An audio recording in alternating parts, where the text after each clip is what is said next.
అందరికీ నా నమస్కారం. ఈరోజు ముఖ్యంగా మేడే ఫస్ట్ సందర్భంగా కార్మికులకు నా శుభాకాంక్షలు అలాగే అభినందనలు తెలియజేస్తున్నాను.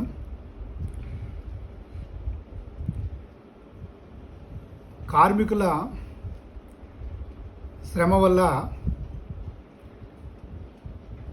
ఈరోజు దేశానికి కానీ రాష్ట్రానికి కానీ సంపద సృష్టించబడుతుంది. అలాంటి వ్యక్తుల్ని ప్రతి ప్రభుత్వాలు కూడా కడుపులో పెట్టుకునే చూడవలసిన బాధ్యత ఈ ప్రభుత్వాల మీద ఉంది. ఎందుకంటే 1886 సంవత్సరంలో కార్మికులంతా కలిసి వాళ్ళ హక్కుల కోసం ఒక ఉద్యమం చేపట్టడం జరిగింది. ఆనాటి ఉన్నటువంటి పరిస్థితుల్లో వాళ్ళ పని దినాలు వచ్చేసి రోజుకి 18-20 గంటలు వాళ్ళతో పరిశ్రమల్లో కానీ ఇతర సెక్టర్లో కూడా పని చేయించుకుంటూ ఉండేవాళ్ళు. 1866 సంవత్సరం ఉద్యమం ద్వారా ఈరోజు వాళ్ళు సాధించుకున్నటువంటి హక్కులు 8 గంటలు కానీ లేక 12 గంటల డ్యూటీని సాధించుకోవడం జరిగింది. అలాంటి వ్యక్తులకి దేశ ప్రజలందరూ కూడా అభినందనలు తెలియజేసిన బాధ్యత మనందరి మీద ఉంది. అయితే కార్మికులు కూడా మన రాజ్యాంగంలో కల్పించినటువంటి హక్కుల్ని వాళ్ళు క్షుణ్ణంగా చదివి తెలుసుకోవాల్సిన బాధ్యత వారికి కూడా ఉంది. వాళ్ళకి రాజ్యాంగంలో వాళ్ళు కల్పించినటువంటి లేబర్ ఫండమెంటల్ రైట్స్ ఆర్టికల్ 14 నుంచి 35 వరకు వాళ్ళు చదివితే కనుక వాళ్ళ హక్కులు వాళ్ళ బాధ్యతలు ఏంటో వాళ్ళకి తెలియజేస్తూ ఏ వర్గాలు కూడా వాళ్ళని మోసం చేయడానికి ఉండదని తెలియజేస్తాం. మరి అతి ముఖ్యంగా మరి మన రాష్ట్రానికి వస్తే కనుక లాస్ట్ వీడియోలో ఈ రాష్ట్రానికి ఉన్నటువంటి అప్పులు తెలియజేయడం జరిగింది. అలాగే మరి ఈరోజు వీడియోలో ఈ రాష్ట్రానికి నెలసరి వస్తున్నటువంటి ఆదాయాన్ని ఏ సెక్టర్లో ఏ డిపార్ట్మెంట్లో ఎంత వస్తుందో ఆ వివరాలు వాస్తవాలు మీకు తెలియజేయాలనుకుంటున్నాను. గత సంవత్సరం 2019 సెప్టెంబర్ నెలలో రాష్ట్ర ప్రభుత్వానికి వచ్చిన ఆదాయం రెవెన్యూ రిసిట్స్ వచ్చి 9,612.84 కోట్లు. దీంట్లో విభజిస్తే స్టేట్స్ ఓన్ రెవెన్యూ వచ్చి 4,720.31 కోట్లు. ట్యాక్స్ రెవెన్యూ వచ్చి 4,563.33 కోట్లు. ట్యాక్సెస్ ఆన్ మోటార్ వెహికల్స్ దాని ద్వారా వచ్చినటువంటి ఆదాయం 177.85 కోట్లు. Taxes on goods and passengers 2.56 crores. Taxes on duties on electricity 0.86 crores. State goods and service tax 1491.88 కోట్లు. స్టేట్ ఎక్సైజ్ 455.31 కోట్లు. స్టాంప్స్ అండ్ రిజిస్ట్రేషన్ ఈ డిపార్ట్మెంట్ ఈ ద్వారా వచ్చినటువంటి ఆదాయం 377.78 కోట్లు. సేల్స్ ట్యాక్స్ డిపార్ట్మెంట్ నుంచి వచ్చి 2,028.35 కోట్లు. ప్రొబేషన్ ట్యాక్స్ నుంచి వచ్చి 18.61 కోట్లు. నాలా నుంచి 9.25 కోట్లు.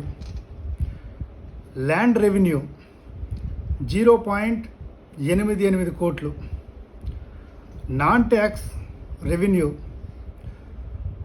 156.98 కోట్లు.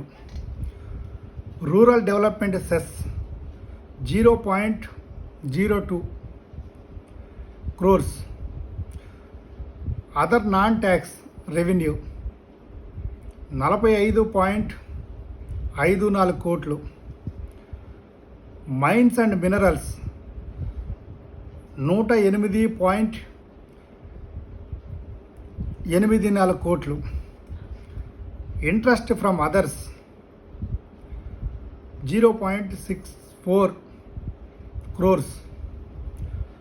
ఫారెస్ట్స్ నుంచి వచ్చి 1.94 కోట్లు. సెంట్రల్ ట్యాక్సెస్ నుంచి వచ్చి 2,395.86 కోట్లు. సెంట్రల్ గ్రాంట్స్ 2,496.67 కోట్లు. అదర్ గ్రాంట్స్ వచ్చి 529 కోట్లు. సిఎస్టి నుంచి వచ్చి 529.00 కోట్లు. Finance commission grants revenue deficit grants వచ్చి 208.25 కోట్లు. సిఏఎస్డిఎస్ అండ్ అదర్స్ 1,759.42 కోట్లు. Grants under article 275 for ఎస్టీస్ tribal welfare కోసం 18.66 కోట్లు. సెంట్రల్ రోడ్డు ఫండ్ 315.15 కోట్లు. సిఏఎస్డిఎస్ ద్వారా 1,425.61 కోట్లు. అలాగే రికవరీ ఆఫ్ లోన్స్ 5.29 కోట్లు. ఈ మొత్తం కలిపి రెవెన్యూ రిసీట్స్ వచ్చి 9,612.84 కోట్లు రావడం జరిగింది. అలాగే సెంట్రల్ గ్రాంట్స్ నుంచి వచ్చి 2,496.67 కోట్లు రావడం జరిగింది. అంటే ఈరోజు గవర్నమెంట్కి వచ్చే నెలసరి ఆదాయం ఇది ఒక 9,600 కోట్లు అయితే, సెంట్రల్ గవర్నమెంట్ నుంచి వచ్చినటువంటి గ్రాంట్స్ వచ్చి అదొక సుమారు 2,500 కోట్లు. సుమారు రాష్ట్రానికి వచ్చి నెలకు వచ్చేసి 12 నుంచి 13,000 కోట్లు రాష్ట్రానికి ఆదాయం రావడం జరుగుతుంది. అయితే మరి నెలకొచ్చి అయ్యేటువంటి ఖర్చులు ప్రభుత్వ ఉద్యోగులకి నెల ఖర్చు పెట్టే జీతాల కొరకు ఖర్చు పెట్టే ఖర్చు రెగ్యులర్ ఎంప్లాయీ శాలరీస్ వచ్చి 2,609 కోట్లు. అంటే వీళ్ళు పర్మనెంట్ ఎంప్లాయీస్ గవర్నమెంట్లో, వాళ్ళకు ఖర్చు పెట్టేది 2,609 కోట్లు మాత్రమే. వేజెస్ 8 కోట్లు, జిఐఏ శాలరీస్ 100 కోట్లు, వర్క్ ఛార్జ్డ్ ఎస్టాబ్లిష్మెంట్ శాలరీస్ 22 కోట్లు, ప్రొఫెషనల్ సర్వీసెస్ 184 కోట్లు, కాంట్రాక్చువల్ సర్వీసెస్ 109 కోట్లు, గ్రాంట్స్ ఇన్ ఎయిడ్ పేమెంట్స్ 356 కోట్లు, ఏరియర్ శాలరీస్ 22 కోట్లు. అంటే టోటల్గా నెల జీతాలు వచ్చి 3,410 కోట్లు. ఇది సెప్టెంబరు జీతాలు తాలూకా.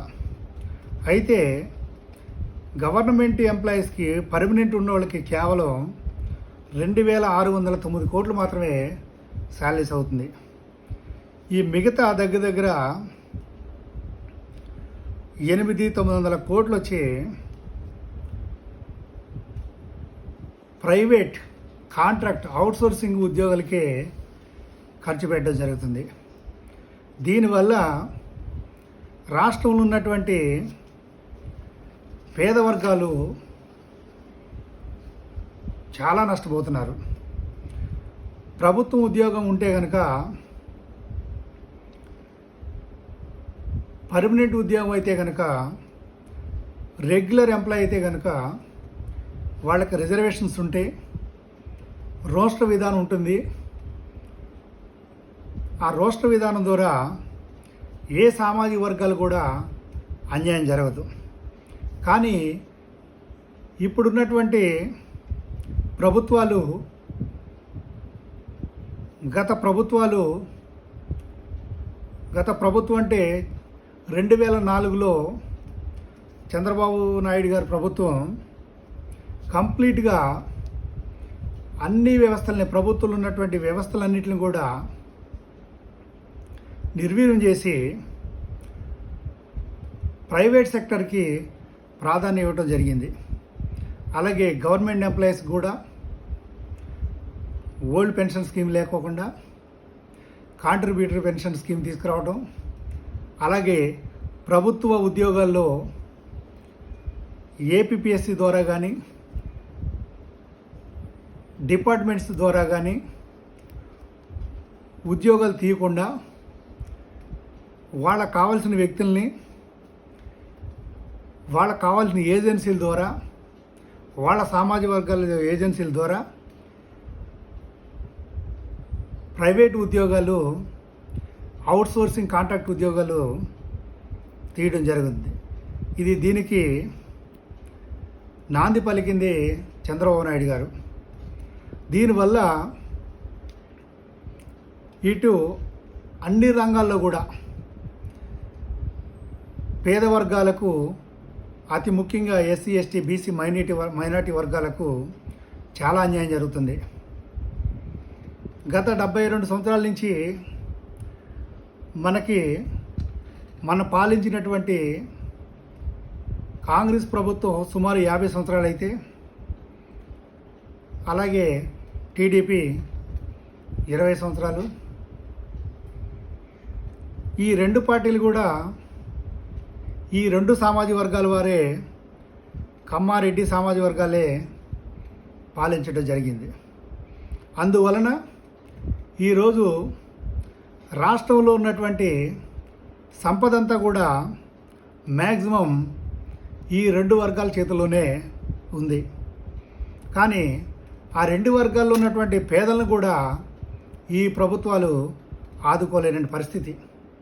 మరి ఈ వ్యవస్థ మారాలంటే జగన్మోహన్ రెడ్డి గారికి నా మనవి, గత ప్రభుత్వాలు ఏవైతే స్కీమ్స్ పెట్టినాయో, ముఖ్యంగా ఎస్సీ, ఎస్టీ, బీసీ, మైనార్టీ వర్గాలకు నష్టం జరిగేటువంటి ఈ ఎంప్లాయ్మెంట్ రిక్రూట్మెంట్ కానీ, అవుట్సోర్సింగ్ కాంట్రాక్ట్ బేసిస్ కానీ, ఈ ఫీజు రియంబర్స్మెంట్ కానీ, ఈ ఆరోగ్యశ్రీ కానీ, ఇలాంటివన్నీ కూడా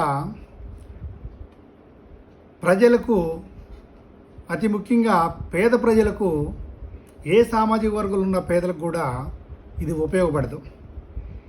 మరి మనకు వచ్చేటువంటి బడ్జెట్ ఈరోజు శ్రామికులు, కర్షకులు, కార్మికులు వీళ్ళందరూ కట్టినటువంటి వాళ్ళ శ్రమ ద్వారా ఈరోజు రాష్ట్ర సంపద సృష్టించబడుతుంది. కాబట్టి ఇలాంటి వర్గాలకి మీరు మేలు చేయాలని, రాబోయే సంవత్సరంలో ముఖ్యంగా విద్యారంగాన్ని, వైద్య రంగాన్ని ప్రభుత్వం ద్వారా మీరు విద్యను అందించండి, ప్రభుత్వం ద్వారా మీరు వైద్యను అందించండి.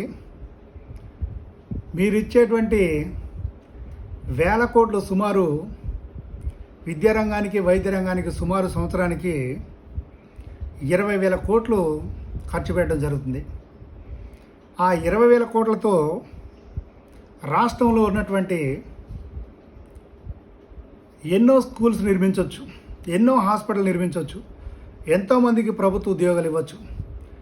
ఇలాంటి చేపడితే కనుక మీ పేరు స్థిరస్థాయిగా ఉంటుందని తెలియజేస్తూ మరి ఒక్కసారి మీరు గమనించాలని కోరుకుంటూ సెలవు తీసుకుంటున్నాను. Thank you.